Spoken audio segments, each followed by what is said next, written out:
baseball lifestyle. It's my lifestyle. It's like a point of contention with me and Dennis. Absolutely. And Josh. Well, no, It's constantly a I comp have of- never said that Nemo's a bad player. I've never heard anyone mention Brendan Nemo as much as Bill has. But it's always a comp of him and Harper. That's the best part. We won't bring up Harper has to. It's always you have to bring up both. Got to bring up the Bryce Harper comp Absolutely. on that one too. Currently batting .220 this season. Excellent job. He doesn't have enough protection in the lineup. That's the Yeah, issue with it's Harper. because You're right, with his very if the average Phillies lineup. actually had bats, they maybe So be good. what I was saying to Dennis, because we are recording at this point. Yeah. Welcome to the Grounds Crew podcast. I'm Bill Rum, your host. Make sure you like, subscribe, follow, and I'm with my co-host. Josh Gerson, hello. Guys, I walk in today. We're getting ready. The prep for this show is the best prep I think that I've ever seen. I'm super excited to get started in the show. Everyone's had their caffeine, right? Yeah. We're all jacked. Currently- Mid caffeine. I'm almost done. Dennis is loaded. I've had half a carafe, and now I'm into a Excellent. a nitro cold brew. So the energy is full for our gigantic show today. So strap in. Strap in. Good luck kicking it off. Yes. Otani watch Oh 2022. yeah. Woo! So had a perfect game going until the 6th inning. Sure did. Lets up a little single, but still struck out 12. Sure did. And With up one until walk. that point, in the 5 innings, he had struck out 10. And he was super efficient. Oh, gross. Super efficient. Gross. He continues to be the guy. Mm-hmm. The guy. He's so valuable as a player. I don't know how anybody else can even be in the conversation for MVP because what did he do with the bat? He's been since his first few games of struggling, and his little CPR endeavor in the dugout. He's hit 3 home runs in like 3 or 4 days, so he's locked in. And then obviously on the flip side, his pitching has been phenomenal. And we said that at the end of last season that he really kind of figured out his stuff. And then last night, I would say it was probably the best I've ever seen him pitch. Yeah. It was gross. It was ridiculous. Everything, his splitter, slider, I mean, unhittable. And then to the point where Nico Goodrum on the Astros tried to lay down a bunt single to break it all up. And then even the home fans of the Astros were ripping into him like, stop it. Shohei Ohtani has a perfect game What are right you now. doing? Just hated it. And then also a fun stat. So the Angels were piling it on yesterday. Shohei Ohtani is the first pitcher since 1900 to hit twice before throwing a pitch. And that's the craziest. Now, what I need clarification on this. The first person to get 2 hits or to have 2 at-bats? 2 at-bats. Okay. So, like, that's what I wanted to Yes. clarify. Yep. I was like, did he have 2 hits? Like, how much did they smack? Like, Yep. okay. He batted leadoff yesterday, too, right? Exactly, which makes sense as to why that's obviously never happened before.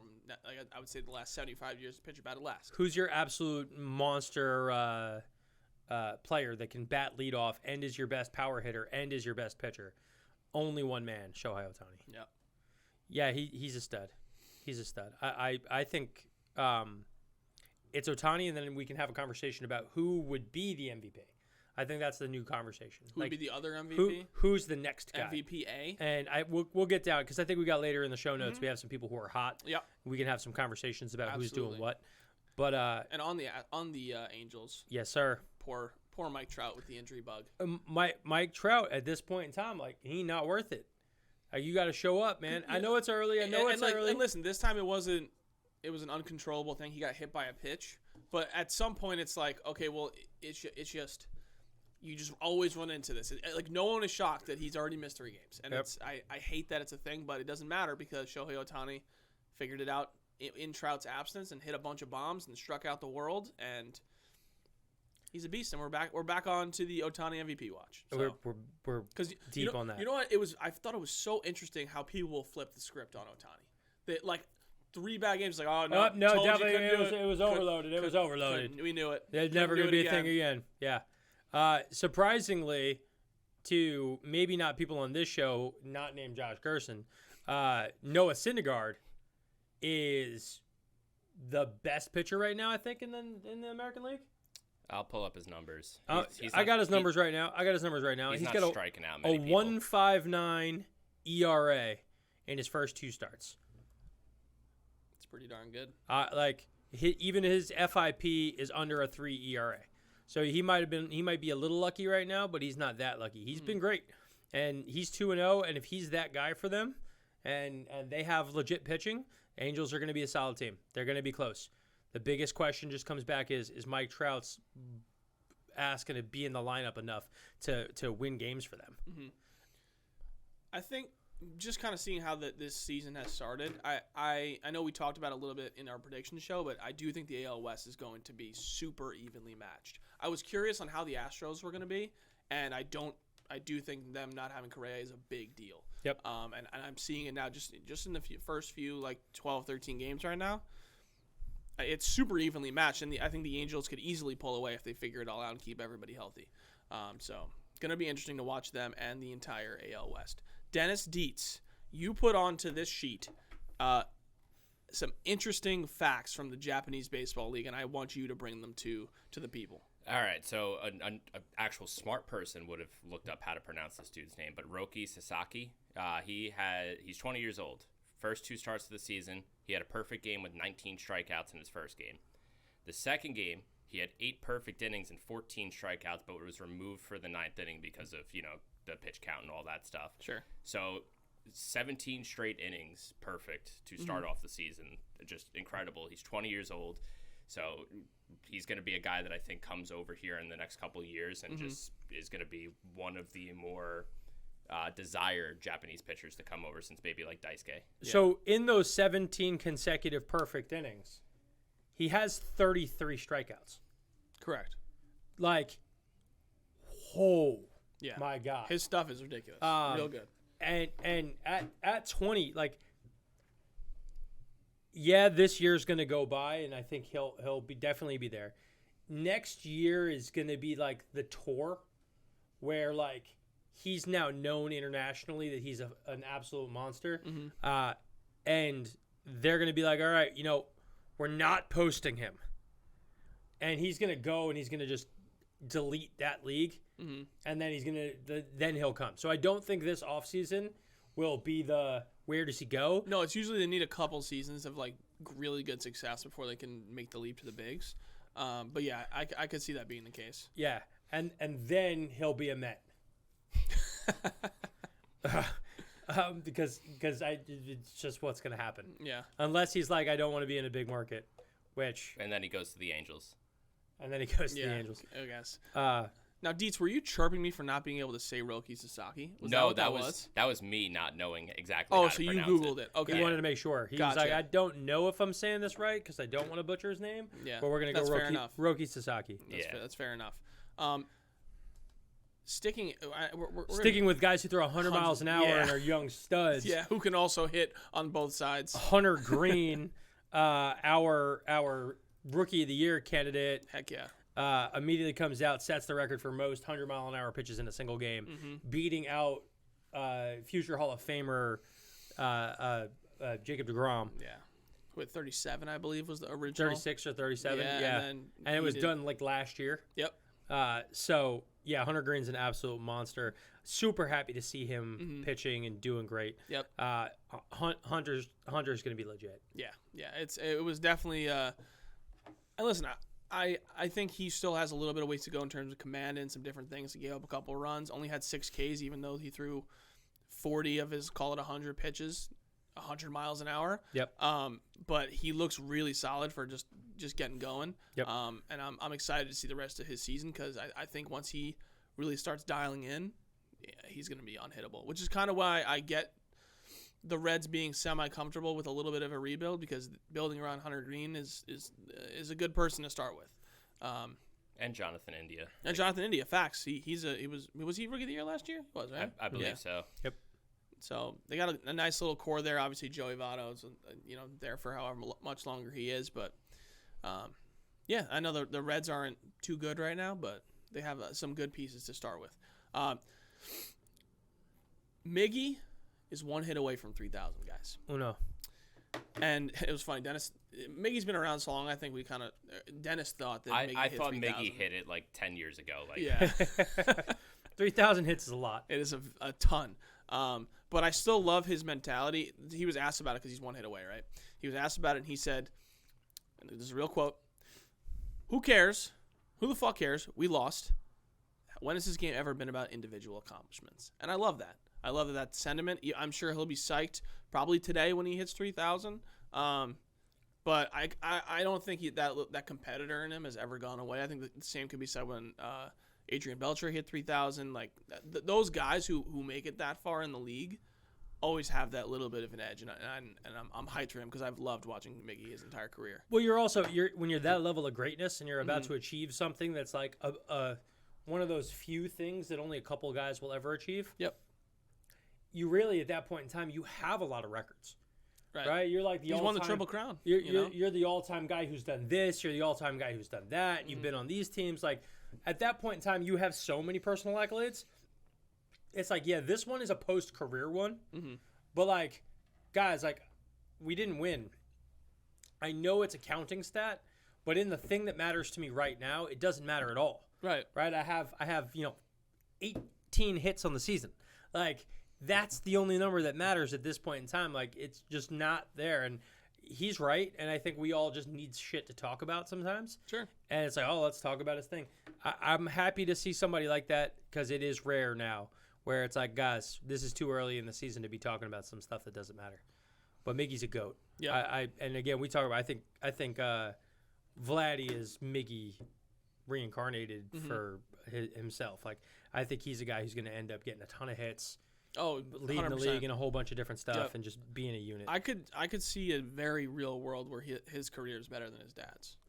Ooh, like, so somebody put up a post the other day, and again, I don't know what it exactly was, but it was like Vlad Senior versus Vlad Jr. and their numbers against each other, and it was like an infographic that they pulled up, and I'm pulling up another one right now.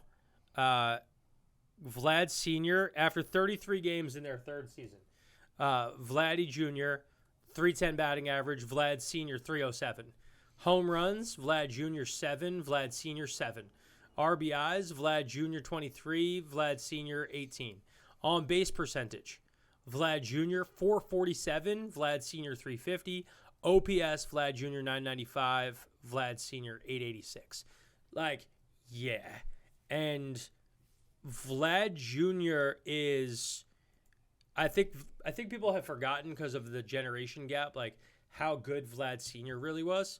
And there was a moment in time where like it was a joke about Vlad Senior that if you threw a pitch like 12 inches out of the zone but low, he was going to golf it for a home run. Yep, he had a home run with the ball bouncing in the dirt. He was the best bad ball hitter I've ever seen. His ability to put bat on ball was insane. This is Steph Curry all over again. So, like, Steph Curry's dad was a great NBA player, all-star, really, really solid, but not a Hall of Fame level player, right? And then you have, like, all of the experience and being around it and being in the game and getting the right training and having the right everything. And you go from your dad being really solid to you changing and transcending the game. Man, Vlad Jr. has that shot. Yep. It's like Prince Fielder, only I think Prince had a whole bunch of issues physically that sapped him from being who he was. Yeah. Which I don't think Vladdy will have. Because Vladdy's even starting to look. You guys seen him recently? He's big slimmed down. Big as he is, his gut's smaller. Yes, no, he's... And you could see the difference between his upper body. Like, his dad was a unit, and then you start seeing him lately and stuff, and he looks just like an absolute tank. He's getting rid of the baby weight. Yes. Yes. Exactly. And he's starting to man up. And if that's the case, he can be scary good. Yeah, no, he's a freak. And I almost want him and Otani to be in separate leagues so that they're not always one-upping each other for MVP. Because I think that's who my mind automatically goes to. Dennis, sorry about Bo Bichette. Yeah, that was a bad take. I loved it, but Vlad is just so good. Every time he steps to the plate, it's like he's so good. I have to watch his ABs, and he's so competitive in all of his at bats. Like you just can't beat him easily. He's such a good hitter. Yep, that's it. Speaking of really good hitters, Freddie Freeman, now on the Dodgers, faced off against the Braves this week for the first time. with Kenley Jansen going from the Dodgers to the Braves. A little swap there. A lot of good moments there of their kind of returns with their teams and stuff. Freddie Freeman went Yabo, I think twice actually. Twice, back-to-back games. Back-to-back games. He hit home runs. Yep. He hit his first and his second home runs in those games. You got to be feeling a little spicy, right? For sure. Like Especially after the thing with Acuna last week. Yep. The chirps and the this and that. With Acuna also coming back in the next few weeks. He's doing his rehab stint right now. Already mashing. He's 1 for 6. I wouldn't call that mashing. Okay, fine. But he had a double his first AB and looked real solid. So whatever. It's baseball. I think Freddie felt away, especially with Matt Olson starting off the season really, really well. And like people being like, oh, we replaced him with a way better player. And it's like now their numbers are relatively comparable. Matt Olson still had a better start, but not by much. Freddie doing that, I think, is big. But the Dodgers, and I don't see it. I don't see that in our notes, and I know we're gonna get to it in a little bit. But the Dodgers lost their opening series. Yeah. They went 0-3. 1-2. I think they got swept. I don't believe so. I will look it up though. But since then, they are just railing off victories. Their last 10, they're 8-2, yeah. And, like, they're just running through it. And they look scary. They look scary good. The lineup is just scary good. And I love watching them beat up on the Braves because keep pushing the Braves back into the doldrums of the division. Yep. Keep going. They got to be happy that the Mets have been handling until last night, handling San Francisco. Yes. Sorry, one little bump, and that's kind of what I see from the Mets is just a lot of consistency, a little bump, a little more consistency. Yep. At least so far, so that's good. But we're not going to get into the Mets yet. Can't happen. We have so much more to cover before we can dive down that rabbit hole. So much more. But yes, I agree. I'd love to see teams crush the Braves because we just need to keep them as far away from us as possible. The Dodgers won their first game and then lost the next 2 in their opening series. So that's what it was. Gotcha. So I remember Who did they play? The Colorado Rockies. That's what it was. Yeah, and that's what. Who are also filthy. And the Rockies got off to that good start. But yeah, I mean, since then the Dodgers are just tearing it up. Yep, tearing it up. Staying in California for a second because this is an interesting thing. Great segue. We've gotten so good. Thank you. Oakland Athletics. We know their stadium's garbage. It is what it is. They need a new one. We know their owner's garbage. Also that. If you haven't seen Moneyball, go watch it. On Tuesday, they had 3,700 people show up to their game. On Wednesday, they had 2,700 people show up to their game. Fun fact for you, their AAA team had 5,000 people show up to their game in Vegas, which is an interesting thing because there was conversation about the A's moving to Vegas. They're not actually that bad of a team, and I feel bad that they're not getting the attendance that they deserve, but I also understand on the flip side why people don't want to show up to the games. Well, this is the Cincinnati Reds owner eating his own words. Keep doing it like this, and you're going to end up being the Athletics. Go ahead and move. Oh, you want us to move? Dude, you might end up moving anyway, right? Sounds like that's what you want. So you know what we're going to do until then? You have leases you can't break. We know when your lease is. Guess what? For the next 10 years or however long you're stuck where you are, we stop coming to your fucking games. And what's going to happen? You're going to get absolutely crushed. The Athletics can't be making money right now. No, impossible. Can't be making money right now. Because you have to open up. Hot dogs are getting put on grills, and guess what? They're not getting eaten. Yep. Like, beers are going bad. Soda is getting deleted. Like, popcorn is going stale. Like, all of the things that you want. That's an empty state. Like there's nobody there. That's so empty. Yeah. It's I went to it's scary because who knows? Like, is that like actually who walked through? That's probably tickets purchased. No, that's got to be people who walked in. Yeah, they keep it's got to be what walked in. Yeah. It's got to be what walked in, which means that probably a few more people actually bought tickets. Sure. Because season ticket owners still exist. Right. So they're paying for that game whether they go or they don't. But concessions, jersey sales. That's what you're making your profit on. Gone. Terrible. So I was just curious. I looked up the Long Island Ducks attendance this year, and their average was 5,100. And that's in an independent league. And you're a professional. And this, guess what? This is exactly what we need. sell the Athletics. Forget moving to Vegas. Sell the Athletics. Because you know what? You know what, Las Vegas? If I run Vegas and they're like, we want to move there, we want tax concessions, and we want everything else, I go, cool. We need a guarantee that you're going to spend $150 to $200 million a year. Well, no, fine. Kick rocks. Enjoy Oakland. Right? Like, we don't want a busted-ass franchise. Yeah. And you're a busted-ass owner. That's becoming a competitive market already in sports. The Golden Knights, they spend to the cap. They spend over the cap already. Mm-hmm. The Raiders just spent how much money on Devontae Adams and Derek Carr. Like, Vegas wants to have sports teams succeed. You got to win. You got to win. And if you're not going to win, stay where you are. Nobody wants a loser franchise. Yeah. The reason why the Rams were able to move to L.A. is because the Rams were good. Right. Like, they were in a position where they were, one, making money, two, the talent on the field represented greatness. They had been to the Super Bowl. The Rams have been in the Super Bowl, twice in the last 5 years? Yeah. Yeah. So, like, they've won one, they lost one, but they've been in the Super Bowl twice in the last 5 years. Once undeservingly, but whatever. No, they deserved it. Settled They beat a better. They were a better team. It's the outcome of the game. It is what it is. And you're in Let it go. And you're in a situation. You're in a situation where, look, who would want the Athletics with Like, their current city-wise? ownership? Nobody, no. right? No, they're not going to come in there and be like, cool, we're going to make this awesome. Who are you bringing? You guys have the Raiders came in and built a $5 billion crazy spaceship stadium. Yep. And they also brought in a team, and they're like, we're going to spend and try to win.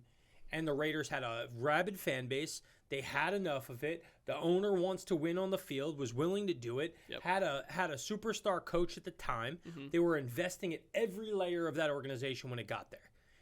The Athletics have done nothing to prove that they are a desirable franchise. Nope. You could change the name, which I would actually tell you if the city of Oakland might not let the name go. Like, the Oakland Athletics might not be able to move. I could see that. This might be a history Montreal. thing. This might be an Expos thing. This might be a Houston Oilers thing. Like, when Houston Oilers moved to Tennessee, they had to change their name to the Tennessee Titans. Okay, off the top of your head, the A's moved to Vegas. What do you name the team? Oh man.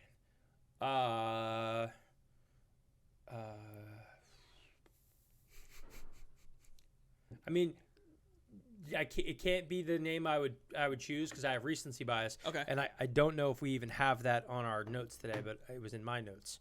So let me check and see if there's notes. Well, real quick, do you think the MLB would allow them to have a gambling reference as the name? Because I know that was a thing with the NHL. They weren't allowing Vegas to have it. No. Like what? Like so Vegas, one of the like the Vegas Aces or something? Yeah, something along the lines of like any kind of gambling of card games. I actually like that as the Vegas Aces. That'd be dope. So the Vegas Aces, I actually think that they would do. I think that's like clean enough, and there's ways to manipulate that so it looks good. And what I would have wanted to do was the Vegas Stars, but they can't do that because that's going to be the new expansion team in the MLB that's coming in the next 2 years. In Nashville. Which was not in our notes. Yes, but as we were having this conversation, I was thinking about that. I didn't know that was a thing. So the Nashville, and they're offering $2 billion to start the Nashville Stars expansion team. Now, what we've historically seen is it is rare for only one team to get added. Correct. When there's a situation that there's going to be one, there is the opportunity that there is going to be two. What other city could do it? Because then if Oakland can't move, could you see a world where a brand new team is put in Vegas? It certainly because could. I freaking could.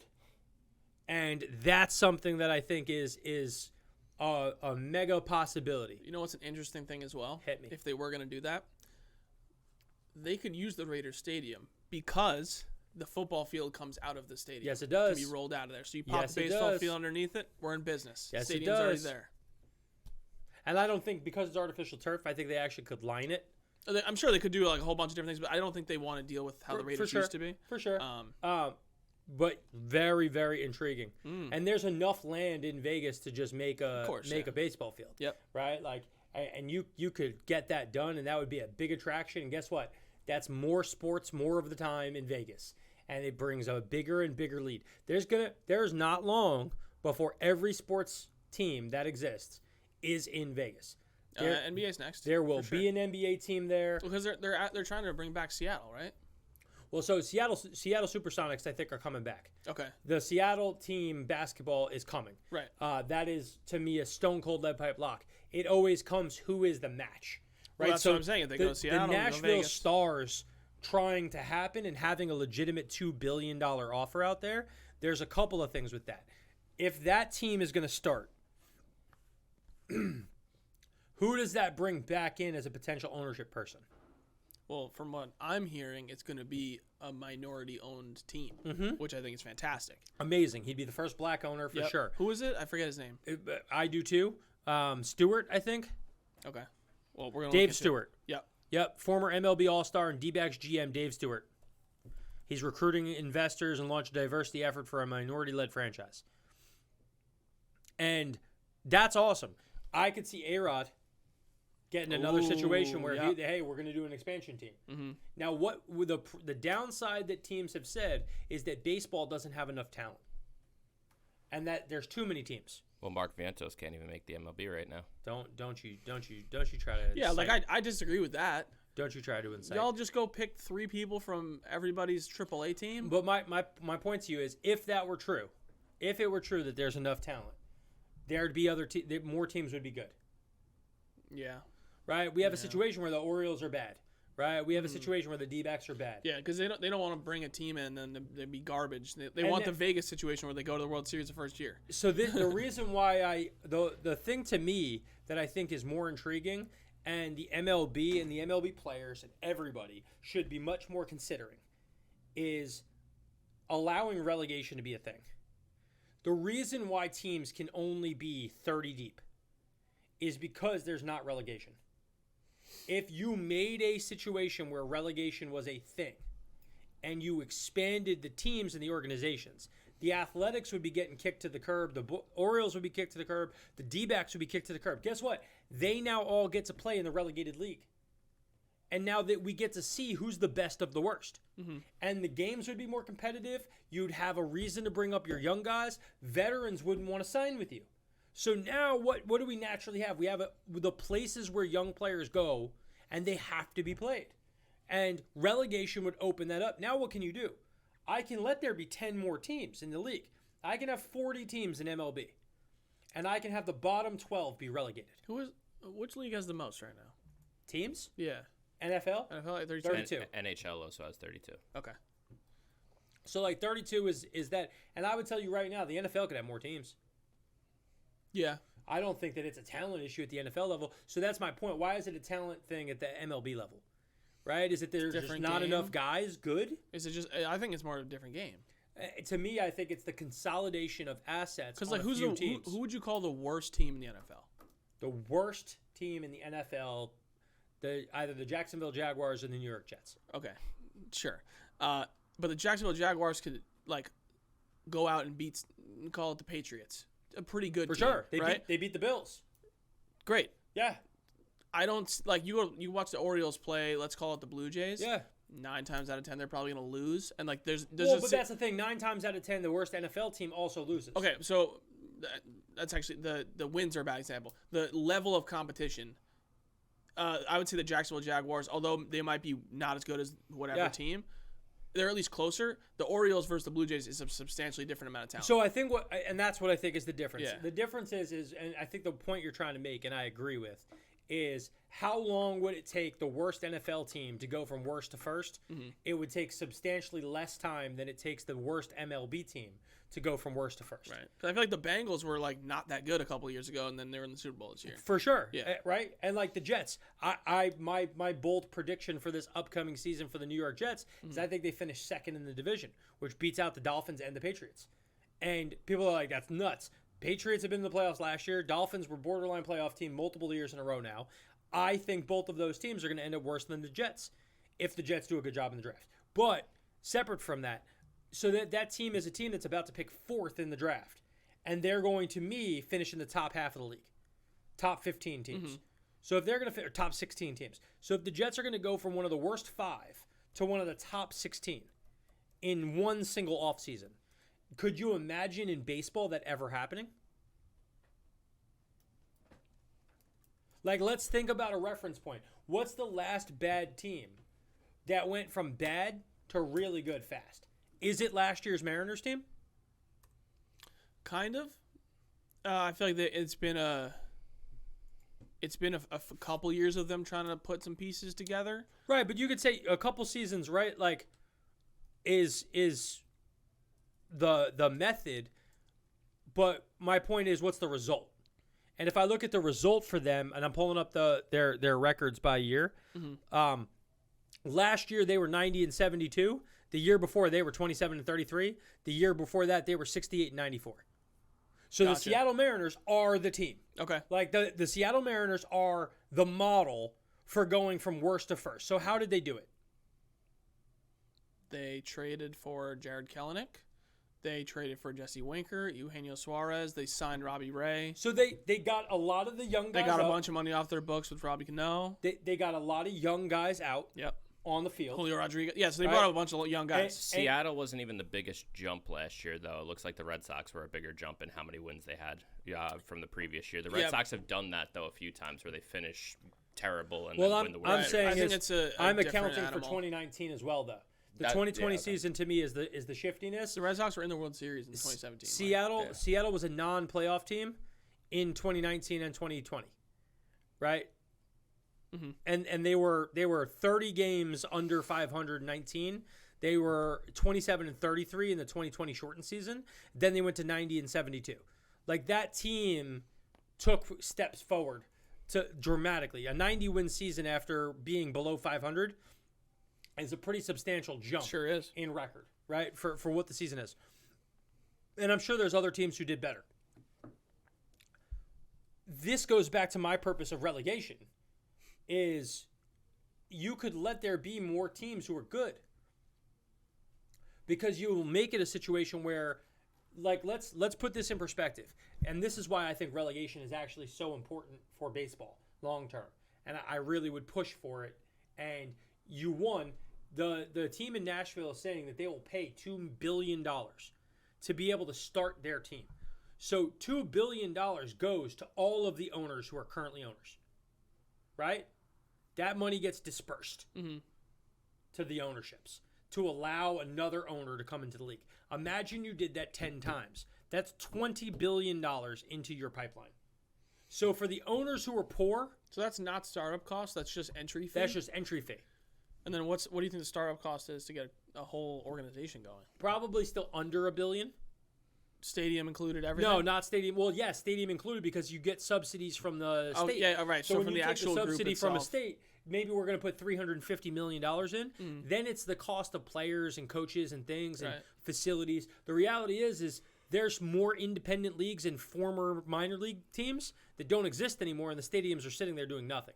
They're becoming indie ball leagues. Right. My thing is take those old stadiums. Now you have teams who have 2 minor league teams as well. Right. And now we have our development process. But if we have relegation, here's what I think is the really interesting part: is who's a bad team right now? Who's a team that needs to be relegated? The Reds.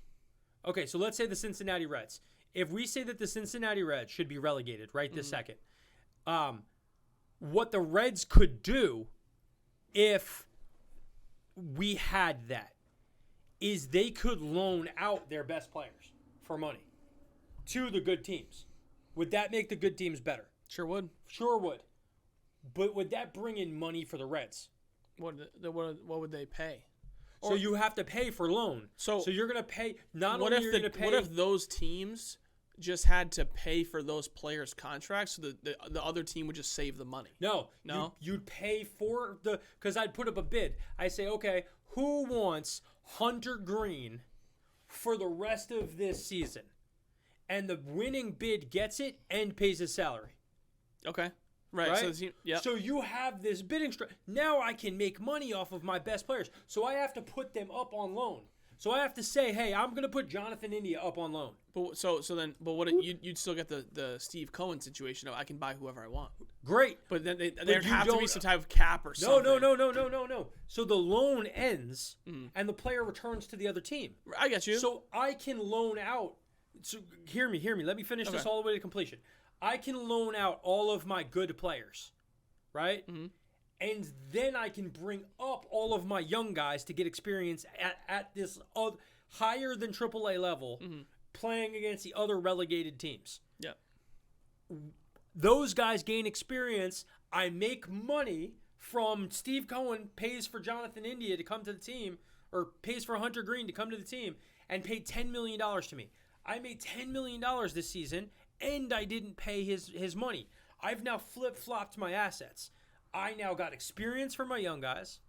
I played in a more comparable level of baseball, and I've recouped all this. Then the loan ends, and my guys come back to me, and what have they gained? They've competed at the level that they're now winning. You've been on a winner. So I send 3 guys out who go get experience of what winning is like. Then they come back together and they share that experience with my young guys who have time. And now I have a whole bunch of cash that I saved for one season. And I still made a whole bunch of money. And then I can load my team back up. You will stop being shitty for forever.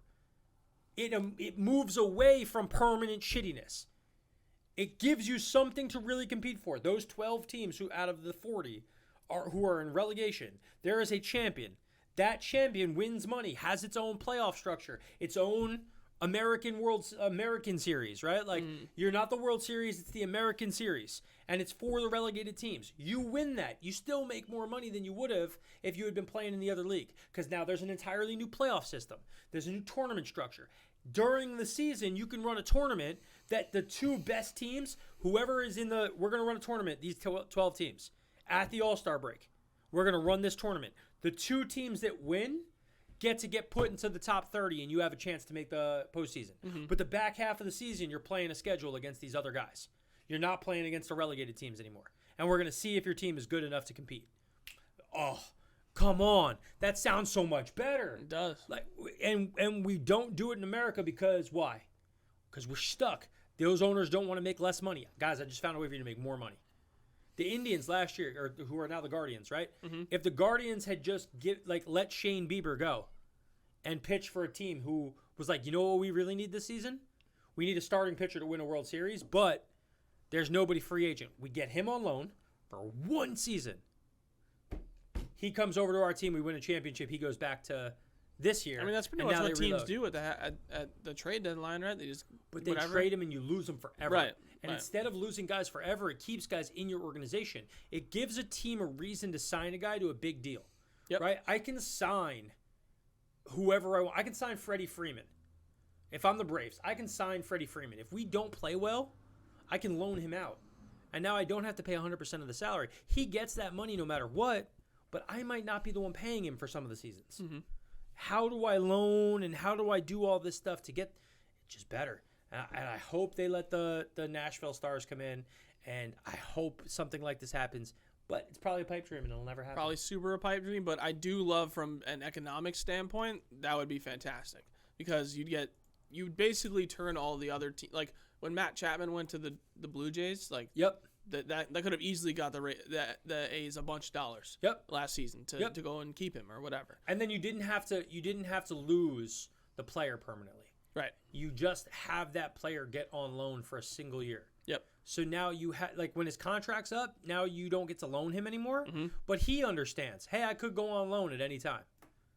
Yep. It's part of the game now. And who cares? Look how successful it's made European soccer. And how many teams are there in soccer? So many more. Even in I was surprised to find out how many teams are in the MLS. Because I hadn't thought that the MLS had very many teams. And then I was looking it up, and I'm like, 28. There's 28 teams. Like, I didn't think there were that many MLS teams. Well, how many do you hear about? You hear about the 2 in New York because we live in New York, and the Galaxy and the Fire, maybe? Well, and then there's like the Redwoods or whatever. There's the Seattle Sounders. There's DC United. Like, there's a fair amount of teams that you probably do know. If you started to, like, name off the teams for a little bit, you'd be like, oh, you know. Well, they Kansas City FC, I think, is a team. Atlanta FC. They sold out the Mercedes-Benz Dome for their first game. Yep. Oh, and whatever team they just put in Charlotte, I think, sold out their football stadium too. Yeah, there's Charlotte FC, Chicago Fire, FC Cincinnati, Columbus Crew, Inter Miami, who I did not know, CF Montreal, did not know, New England Revolution I knew, New York City FC I knew, Red Bulls I knew, Philadelphia Union I knew, Toronto FC I did not know. Austin FC I did not know. Colorado Rapids I knew. FC Dallas I knew. Houston Dynamo I knew. Sporting Kansas City I knew. LA Galaxy, and then there's Los Angeles FC. I didn't know Los Angeles FC. Portland Timbers, that was the one I was saying. Real Salt Lake I knew.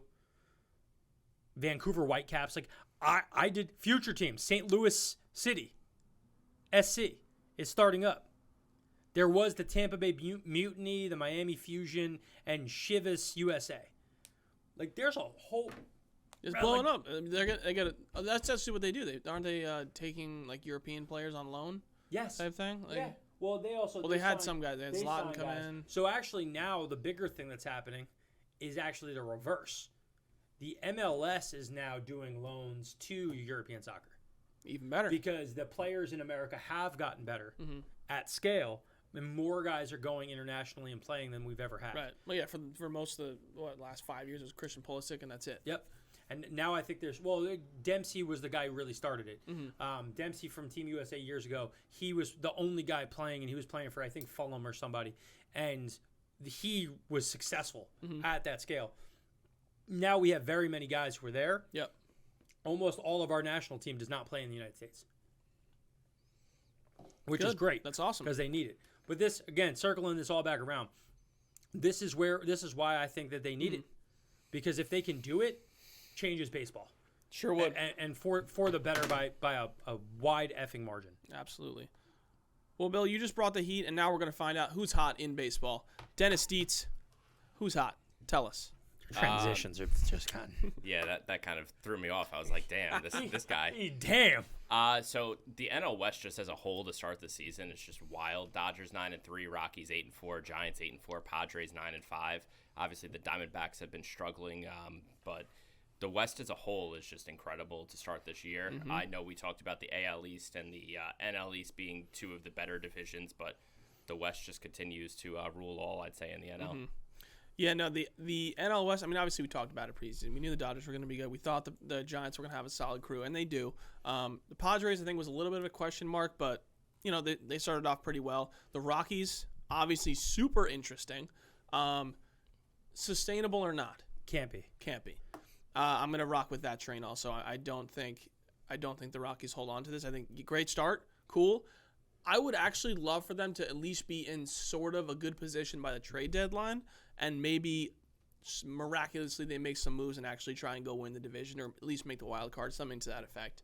Obviously, the wild card's expanded this year, so you know maybe they have a chance at it. But interesting to watch. Dietz, NL Central. Nolan Arenado, 5 home runs, 14 RBIs. He's batting .368, OPS of 1337 to start the year.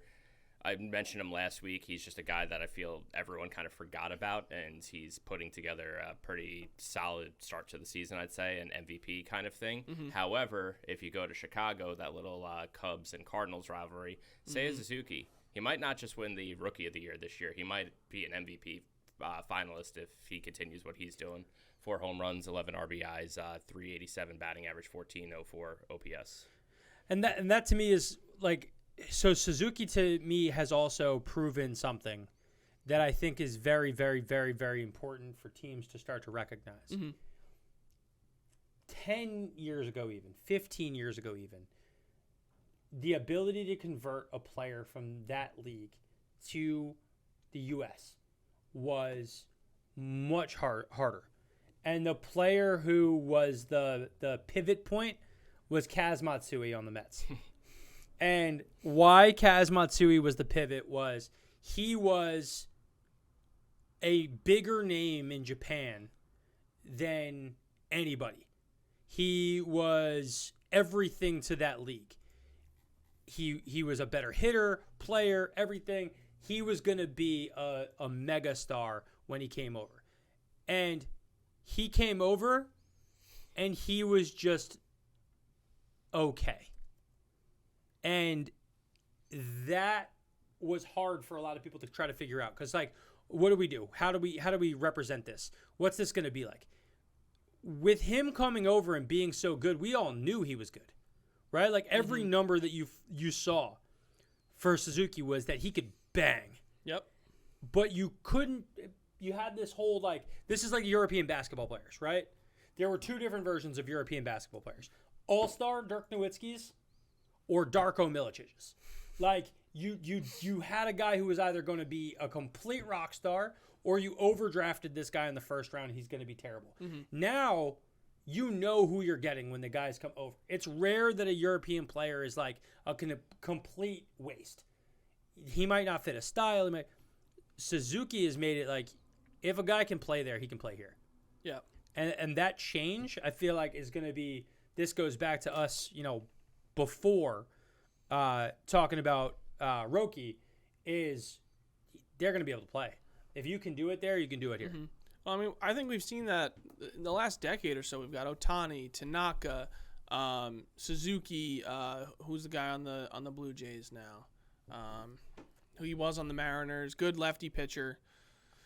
So they had like 4 or 5 guys coming in the last decade or so that have been like solid players. But almost always pitchers. Yes, right? Yes, majority pitchers, absolutely. Suzuki coming in and being a hitter and knowing Otani is also a hitter has changed the dynamic. Yep.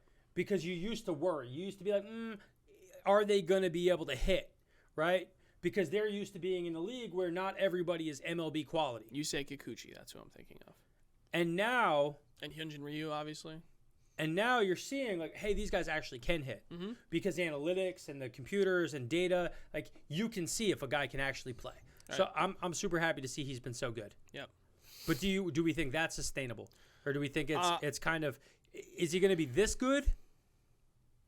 Probably not a 1,400 OPS. No. But do we think he's a 1,000 OPS guy? I could see him cooling off into the 8 to 9s. I don't know if he gets to 1,000, but the way like his at bats had been and just kind of the quality of everything, no one's figured him out yet for the most part. Like he's just been really competitive with everything. So I could see a world where he has a phenomenal season. He's been a 1,000 OPS guy pretty much every year since 2016. So like, and I know it's in a different league, but he's been a 1,000 OPS guy consistently for a number of years now in Japan. So, like, the fact that he's around, he's showing he can do it here. Listen, I wouldn't.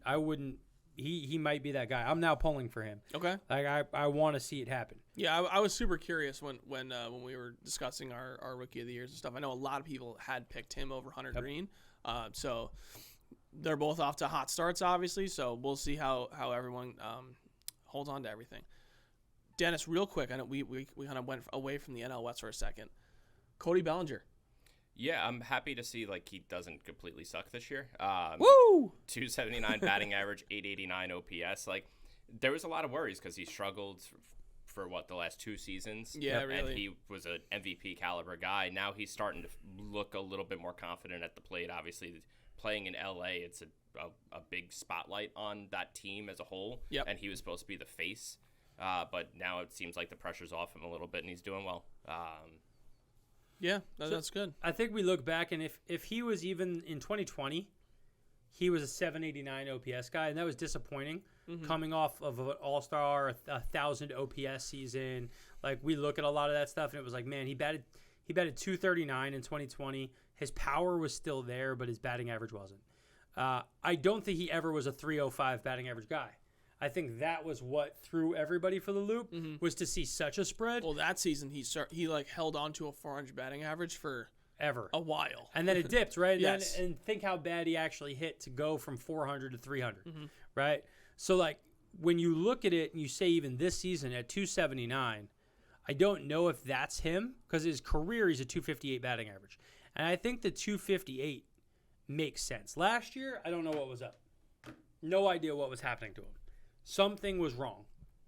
This year, he just looks kind of like the player he is. I just don't think he's a superstar. He's just going to be a really good player for you. Well, let me ask you this. Do you think Seth Beer is going to be a superstar? No. 438 batting average, 1,100 OPS in this season so far. Last year, he played 5 games for the Diamondbacks, 444 hitter with a 1389. Excuse me. He's just looking like he's off to a good start for his career and just something to keep an eye on. Listen, I think Seth Beer will be a fine player. This is my other side of it. The dude's 25 already, right? He is his advanced self. I don't think we're going to see progression on stuff. And I just don't think we have enough information just yet to make a full declaration on who the guy's going to be. He's only got 35 plate appearances for the season so far. So, like, let's wait and see. I think he can hit, right? I think he's a professional hitter. Mm-hmm. Is he an all-star? I don't know. We'll see. But I'll let you handle the two Mets. Oh, you just skipped right over him, too. That's why you made that transition. I just saw that the hot list, we weren't including people, and I know that it's because you're a Yankees fan now. I have two Yankees on the cold list and no Yankees on the hot list. That's because there are no Yankees that should be on the hot list. I'm surprised that Castellanos didn't make it on the hot list, guys. Well, what happened? And he's been good. He's been not as good as Brandon Nemo, but he's been good. So Francisco Lindor, after a terrible start to last season, is currently rocking a 957 OPS. That's after an 0 for 5 last night. Yep. Coming into that game, he was sitting around a 1,200 plus OPS, and had been his batting average was up around 290. Lindor has been great. Lindor has been magical, and it's why the Mets have been so good. But on the flip side, this is the Brandon Nemo watch that I'd like to participate in. Nemo currently sitting at a 1,045 OPS. And for the season, the player who I always say is his comp is a young gentleman who plays in Philadelphia named Bryce Harper. Bryce Harper has a 730 OPS and is batting 220, and Nemo's got 1,045. What say ye? Bryce Harper's not a young man anymore. He's the same age. He's the same age as Brandon Nemo. They're 387. For who? Say Suzuki? No. What say ye? Oh. What say you? I want. Gotcha. I want to give back. What's up, Brandon Nemo? What do we think of him as a player? His floor just feels very safe. Like, you know what to expect from him week in, week out. But I just feel like that ceiling with him isn't as high as some of the more explosive guys. Nemo's the type of guy that, like, you want in your lineup all the time to complement guys like Lindor, Alonso, people like that are going to be your mashers for the most part. Mm-hmm. And I feel like Harper is more of the Pete, if you want to call it that, for the Phillies. I have always been with that. I think that Bryce Harper can flash this superstar level ability. Mm-hmm. My thing is, it's 1 out of every 3 seasons. And his floor is lower than Nemo's floor. I will not see Nemo fall off the freaking map like you have seen Bryce Harper fall off the map. And Bryce Harper also has played on better teams historically in his career than Brandon Nemo has. Bryce Harper was on a team that was in the World Series. He had studs all around him. He left that to go to one of the smaller ballparks in the league, and he was surrounded by guys who were protecting him in the lineup to hit. And my point has always been he's been so up and down. Now, his peak stuff is crazy high peak. I don't see a world where Nemo is going to be a guy with an 1,100 plus OPS who hits 40 plus home runs. However, I think that when we look at the two players, their comps of each other are so much closer than people want to believe. For their careers, 391 on-base percentage for Bryce Harper. Brandon Nemo, 394. It is the home run hitting ability that separates those two guys. Fielding-wise, I do not think that there's much of a difference. I think Bryce Harper has a better arm. I think Brandon Nemo has better range. I will wash that because Nemo will get to balls that Harper never will. Harper will throw guys out at third that Nemo never will. And that's my thing. Like, you're going to pay Bryce Harper X. What are you paying Nemo? And when I look at it, he's got what's Nemo's career OPS? 842. That's about 60 points lower than Harper. Yep. Right? It's about 60 points. I get it. He's got more power.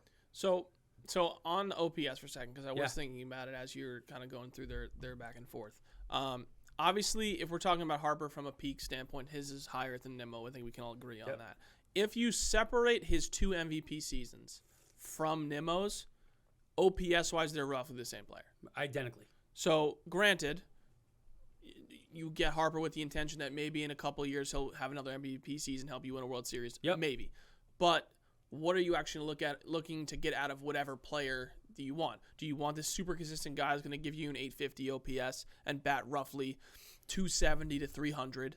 Or do you want this guy who's going to bat what's Harper's 280 as a career batting average? But that's because he has a couple of outlier seasons. The rest of the time, he's more of a 260 guy. And that's my point. They're about 10 points of batting average difference, and most of that is in the 2 or 3 seasons that you're talking about. Right. Where he batted 330, 319, and 309, and in those 3 seasons, those are his 1,000 OPS years. Correct. And the rest of the time, he's probably averages out to a 250, if I had to guess. I'm not running the numbers right now. But even looking at it, 268, 260, 249, 243, 273, 274, 270. So roughly, if we're going to do it, he's about a 260 batting average, which is the same batting average as Nemo.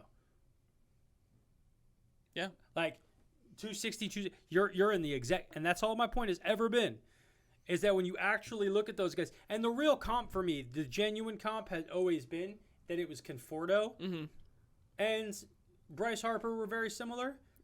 I have a fun fact about Conforto when you're done. And because I think Conforto had the home run power to match somebody like Harper. Yep. But Nemo has become that player after earlier in his career not being able to really get on base at the same level first couple years. He now, 4 out of his last 5 years, are going to be over a 400 on base percentage. If you combine Brandon Nimmo's batting average consistency with Conforto's power, you get Bryce Harper. You get better than Bryce Harper. Better than Bryce Harper Right. in all reality. But Right. in the scheme of what people think of him as, Yes, that is what he is. And that's all. This is why I get on this run, is just because it's wildly overreported how good. And you got to remember, Nemo's first season in the league is playing into some of his career OPS numbers, where he had a 666 OPS in his rookie year. Right. In So only like, 30 games. if you throw those numbers out, if you get rid of that season, his worst year is the 783, which is right in line with the worst year of Harper. And that's it. That's all I want to be reported. That's all I want to be reported for the haters in the Blue Jays hats who are Yankee fans. At Dennis Dietz. Anything else we want to talk about with the players that are hot right now? No, we just want to get right into players who are cold, and life comes at you fast here. So we're just gonna do the trash Dennis segment, I guess, on this one. So Stephen Kwan, since I mentioned him on the pod, he has 1 hit in his last 12 at bats. So curse of me. Dylan Carlson, I picked him as a breakout candidate for the season. He started the season with a 158 batting average. Don't skip over the guy you just have on this list. There's a reason, Bill. Uh-huh. He's 1 for 24 in his last 5 games. The reason I skipped this guy is so you can lump the 2 Yankees together. Which one do you want to start with? Let's start off with the first guy and then the second guy. Joey Gallo, 15 strikeouts in 33 at-bats this season. I would say that is not good. It's not what you call ideal. Especially as a lefty power hitter and having a 378 OPS in Yankee Stadium. Not great. Not what you want. And then Gerrit Cole. Wow. So remember when I was talking about Berrios and nobody wanted to just tell me that hey, this would be a good move? And we got to that point. Could you imagine, what it'd be like to instead sign for $150 million the exact same player? Because they both suck right now. Yeah. They both suck right now. But one guy's getting $110 million, and one guy is owed $110 million a season. Gerrit Cole is maybe the biggest cheater in the history of the world. Well, I sent you guys that meme the other day, and it was just him holding a can of Spider have Tack. you seen Have my you friend? seen my friend? Very, very poignant. So we talked about before Gerrit Cole got signed by the Yankees, right? And we said, if you look back at his ERA before he came to Houston, you see a guy who is about a high 3 ERA pitcher. A high 3. Then he goes to Houston where he learns to cheat. And you see 2.88 and 2.5. He then goes to the Yankees in 2020 and he's cheating. and he has a 2.84. He then cheats for half the season in 2021, right? And then they institute that they're going to take away the ability for him to use spider tack. And when you go and you split him up, first half, second half, right? His pitching numbers, he has become a way worse player. His batting average is worse. His ERA in the second half last year was a 4.14 in 12 starts. His ERA in the first half was a 2.68. The 4.14 is like the exact same kind of year he had his last year in Pittsburgh. Now, do I think Gerrit Cole is a 6 ERA guy? No. Well, do I think Gerrit Cole might figure it out again? Yeah. But do I think Gerrit Cole is one of the top 5 pitchers in the league? No. Do I think he's one of the top 10 pitchers in the league? Ooh, that's hard. That's really hard. If you told me, hey, is he in the top half of pitchers in the league, like top 16 guys? But what does that mean? Meaning what? Like, is Jacob deGrom in the top 10 pitchers? Obviously, Yes. for lots of reasons. Statistically speaking, and talent-wise, like, Gerrit Cole is a good pitcher, has in the past been able to do things cheating or not. No. So currently now, based on his numbers and his talent level, you do not think he's a top 10 pitcher? No. Okay. That's all I was saying. And that's my thing. Like, based off of who he actually looks like when he's not cheating, Yeah. I would tell you that if you told me he's an ace, quote-unquote, of a staff, that just means to me that he's a number 1 starter for one of the 30 teams. If you're asking me that question, yes. Mm-hmm. But if you're asking me, do I think he's one of the top 15 pitchers in the game? I don't think so. If you're telling me, is he one of the top 20? I think that's where we start having the conversation. Now, that would have been blasphemy a year ago. Mm-hmm. But there's a monster drop-off. A monster drop-off for Gerrit Cole since you took away his ability to cheat with spider tack. Like, it's not close. What was his numbers last year in the playoffs? Right? Like, that's even a question for me, is like, what was he rocking when he was pitching in the playoffs last year? Because I don't know if he was a stud. He pitched 2 innings and gave up 3 runs. Guys, how is Gerrit Cole a top 20 pitcher? He's not giving a convincing argument. I think too, and this is, I know I listen to like baseball talk radio, which I probably shouldn't because it's not that good. A lot of people are saying, like, yes, I'm sure based on knowing like how competitive of a guy he is, that he's frustrated with how he's playing, because we've seen that he at least has the capability to be great. And often. Oh, but my God, when? So hold on, listen. So at this point, it's like, yes, we understand you're struggling a little bit, but also as a $30 million a year guy, it can't happen to this extent. It just can't. There's a reason Jacob deGrom and you are not the same player. It is very clear. But there was a conversation that he was even in that category. And at this point now, we're starting to see him kind of get into a little bit more of the average of where he is as a player. Now that some things have changed from a advantage perspective, and now it's like, okay, where are you really? And I got stuff for you guys right now. Cool, bring all of it. Is Chris Bassett better than Gerrit Cole? So can we? No. Answer the question. All I'm gonna say. Answer the question. All I'm gonna say. Reaction. Throw it out. Throw perceived talent out the window. So I want to know perceived talent. Is Chris Bassett better than Gerrit Cole? No. Okay. Last year, first half, a 3.28 ERA for Chris Bassett. Mm-hmm. Right? In about the same amount of starts as Gerrit Cole. Yep. Gerrit Cole in that time was about a 2.7. He was a 3.3. Right? So about a half a run of difference. In the second half, right, in not nearly as many starts, he had a 2.75 ERA in the second half, did Chris Bassett. Where when Gerrit Cole in the first half, versus second half, his second half after you got rid of the cheating, he's a 4.1 ERA. This year does not look good. The playoffs did not look good. He is not better than Chris Bassett. He has not been since you took away cheating. You want to go back in time, and this is my point on Gerrit Cole. Let's go back and let's look at him when he was in Pittsburgh. And if I go back to when he was in Pittsburgh, the last time he was in Pittsburgh was 2017, and he had a 4.26 ERA. A 4.26 ERA. I said 2017, right? Mm-hmm. You did. So 2017, if I go first half, second half on him. First half 4.43, second half 4.06.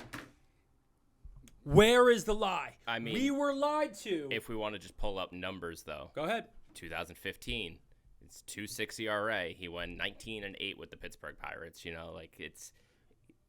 There's going to be up and downs in the career, but it's just with the amount of money he's making, it makes it tougher to digest. Well, so what was that? What was his ERA then?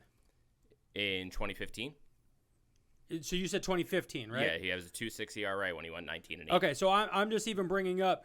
So first half, second half of 2016, he had a 2.77 in the first half and a 5.48 in the second half, right? So that was 2016.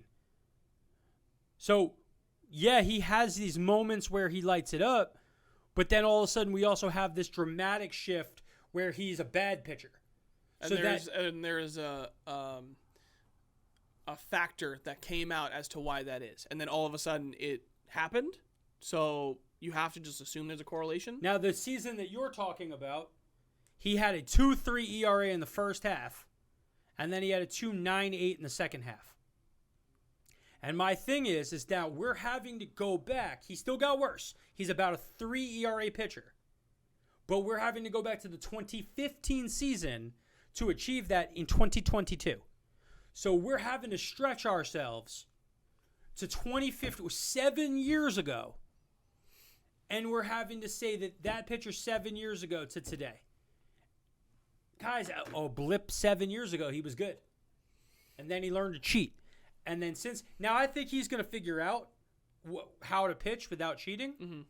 But I don't think that we're going to see a guy who we would look at and justifiably say top 20 pitcher ever again. And I think too, looking at it from like what his contract was, right? Like he got contract to be a top 5 pitcher in the game. Oh, he got a contract to be the best pitcher. Be the best pitcher in the game for sure. And the day he signed it, I laughed at Yankees fans and I said, "You guys will regret this signing upside down and sideways." And looking at someone who's not Jacob deGrom, right, who's had a much longer career and warrants being paid that much money. Mm-hmm. Averaging roughly in their 15-year career a 3.15 ERA with, let's see, from 2015 to now has been a sub 3 ERA. Who am I talking about? Noah Syndergaard. Wrong. Max Scherzer. Okay. So, and that is why he's getting paid $35 million a year. That's who you're paying for. That's the guy that they thought Gerrit Cole is going to be whatever. And he's not that guy. He's a 3.5 ERA, right? What was his ERA at the end of last year? For the whole season? Whole season. I think he finished with 3.3. 3.3? Yeah, somewhere around there. 3.2, 3.3. You're not paying $30 million for that. Well, so again, are you? I guess if you really want it that bad. Because so the player that I have said repeatedly that I think Gerrit Cole most comps to is Noah Syndergaard. Mm-hmm. And Noah Syndergaard since 2015 is a 3.29 ERA. That includes the 2019 season where he was injured, right? And that includes a single 2 starts at the end of last year for the Mets where he had a 9 ERA. He is a 3.29 for his career since 2015. He is making $20 million. And Gerrit Cole is making $30. And he is a worse pitcher historically through his career than Noah ever was. You look at Noah's years, rookie year, 3.24. Next year, 2.6. Next year, 2.97. Next year, 3.03. Then he gets hurt with a 4.28. Then he's out for all of 2020 with the UCL tear. Now this year, 1.59. He's not better than Noah. He's not better than Chris Bassett. He's not better than Scherzer. He's not better than DeGrom. I can now go down the line very quickly. Not better than Shane Bieber. Not better than Clayton Kershaw. Not better than Walker Buehler. I can very fast Take him push out of the top Gerrit 10, Cole yeah. out of the top 15. Yeah. Top 20 is even where I can start to have some debate with people. Ooh, it's borderline that he's top 30 pitcher. And that's what has killed the Yankees. Yeah, it's unfortunate. That is what's going to crush them. And to Dennis's point too, like you can't get rid of that contract. Never. That's the most untradeable contract in all of baseball is Gerrit Cole. Yep. And you know what's funny too And is every Yankee fan wanted it. Any Yankee fan who says they didn't, Please. you are liars. You were like, we need pitching. You always get hitting. Go out. You have to get Gerrit Cole. He's the best pitcher in baseball. He's even better than DeGrom. And then they signed him. They're like, what's up, Mets fans? We have the best pitcher. Like the word vomit that came out of their mouths that just now looks like idiocy to like the nth degree. Yep. Almost untradeable contract probably ever. It's a worse contract looking right now today than what's his name, the outfielder, Jacoby Ellsbury. Yeah. Like, this is a worse contract because you have to actually play him. Sure. Like, Jacoby Ellsbury was like, I'm hurt. I'm never going to play. Yankees fans were like, cool. Just stay away. Yeah. Gerrit Cole had to pitch. You had to watch him melting down. He was melting down against a bad team the other night. And then the bullpen came in and all the bleeding stopped. It was literally every problem that the Yankees had was him being on the mound. He was unpitchable. So safe to say that we were right that Severino would be the ace eventually. And the downside of that is Severino is a middling pitcher because you're gonna have the tale of two halves. You'll have dominance for a hot window. Then he's gonna just completely like Taijuan Walker and Severino are the same guy. Yeah. Because you can have absolute dominance and absolute atrocity in a bunch of starts that touch each other. You will not have necessarily the consistency of stuff. But you don't worry about it because you pay those guys $10 million a year to be erratic. They're both better right now. Both better right now than Gerrit Cole. That's one of the worst starts I've ever seen. Tell me a worse one. I can't tell. Dallas Keuchel yesterday. What was Dallas Keuchel's? 10 hits, 10 runs, and 1 inning pitched. Wow. That is worse. He also had 4 errors during that 1 inning. Who are they playing? So that actually might not Against be him. what team? It was the Guardians. Oh yeah, well that's right. They're nasty. That actually might not. That might not. Four errors definitely hurts. Yeah, but if you also give up 10 hits, like Sure, but how many earned runs? I'll look it up. So my thing is that it's not that he was hittable.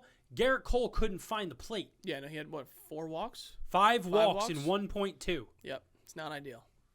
And his fastball velo was down. He just looked terrible. He just looked super off. An atrocity. Yeah. And you look at his FIP. You look at his FIP for the season. It is what his ERA is. It was 8 earned runs. Ouch. And he's let up. Gerrit Cole has let up 8 runs in 11 innings. And he's let up 16 men get on base in 11 innings pitched. So if you're a Houston Astros pitcher and you go elsewhere, it's just going to be a bad time. As soon as you exit the cheating, the world changes for you. Oh, my Lanta. Last player I wanted to mention, Salvador Perez. He's not catching right now, and he's batting 188 to start the year. He's got blurred vision in his left eye, which leads me to the question: why wouldn't you just kind of like sit him until that gets figured out? Yeah, I don't understand that. It's a bit odd. It's hurt my fantasy team a little bit, but it's okay. Cool. That's been tough.